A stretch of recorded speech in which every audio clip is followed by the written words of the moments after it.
मनुष्य के सारे संबंधों का आधार है अपेक्षा। पति कैसा हो जो मेरा जीवन सुख और सुविधा से भर दे। पत्नी कैसी हो जो सदैव मेरे प्रति समर्पित रहे। संतान कैसी हो जो मेरी सेवा करे, मेरा आदेश माने। प्रामाणिक इच्छा हो तब भी कोई मनुष्य किसी की अपेक्षाओं को पूर्ण नहीं कर पाता, और वहां से जन्म लेता है संघर्ष। सारे संबंध संघर्ष में परिवर्तित हो जाते, पर मनुष्य अपेक्षा को संबंध का आधार ना बनाए और स्वीकार करे केवल संबंध का आधार, तो क्या ये जीवन स्वयमेव सुख और शांति से नहीं भर जाएगा? स्वयं विचार कीजिएगा। संबंधों ने आपको संपूर्ण संतोष दिया है? विचार कीजिए। हमारा जीवन संबंधों पर आधारित है, हमारी सुरक्षा संबंधों पर आधारित है। इसी कारण हमारे जीवन के सारे सुखों का आधार भी किसी घटना में अन्याय का अनुभव होता है तो वो घटना उसके अंतर को झकझोर देती, समस्त जगत उसे अपना शत्रु प्रतीत होता है। इसमें कुछ गंदगी है, किंतु यदि आप इसे कुछ समय के लिए ऐसे ही छोड़ दोगे तो आप देखोगे ये मैल अपने आप इसके तले जाकर बैठ जाएगा। यदि इस पात्र को हिलाओगे तो कुछ नहीं होगा, शांत छोड़ दोगे तो ये मैल अपने आप नीचे चला जाएगा। उसी प्रकार जब हमारे जीवन में कोई समस्या हो, हमारे जीवन में अशांति हो, तो कोई हलचल करने से या संतोष खो देने से हमें उसका हल नहीं मिलेगा। शांत रहकर विचार करोगे तो उसका हल मिलेगा।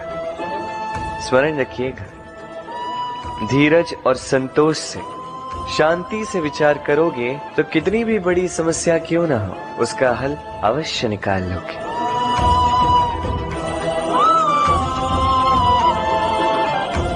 क्योंकि अशांति का सुझाव शांति ही है। राधे राधे। समय, कहते हैं समय से पूर्व कुछ नहीं होता, हर बात का एक समय होता है।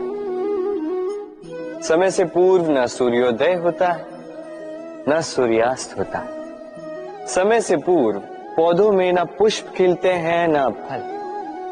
किंतु एक बात सोचिए, यदि वर्षा आने से पूर्व किसान भूमि न जोते, वो बीज ही ना पिरोए, तो क्या फसल उगेगी?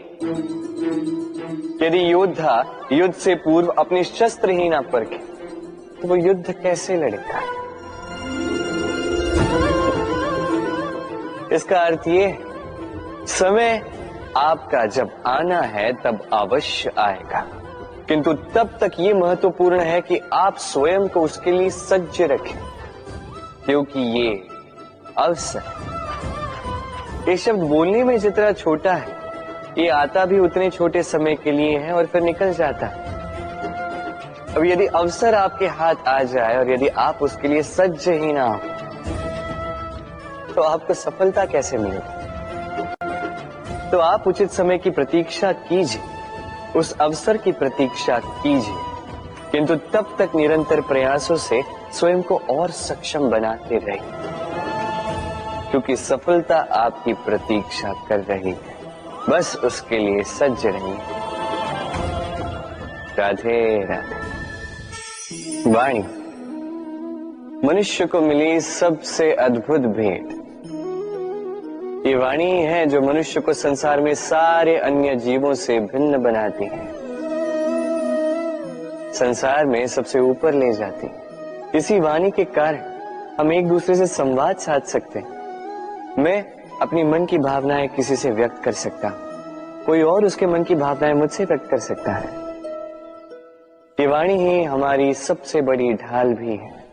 अब देखिए ना, आपने देखा होगा किसी की वाणी मीठी होती है तो लोग उससे प्रेम करते हैं, उसे अपना मित्र बनाते हैं। वहीं किसी की वाणी यदि कड़वी होगी तो लोग उससे घृणा करते हैं, उसे अपना शत्रु मान लेते हैं। ये वाणी ही है जो भाषा बनकर हमारा इतिहास लगती है। किंतु क्या हम सच में वाणी के विषय में इतना सोचते हैं जितना हमें सोचना चाहिए?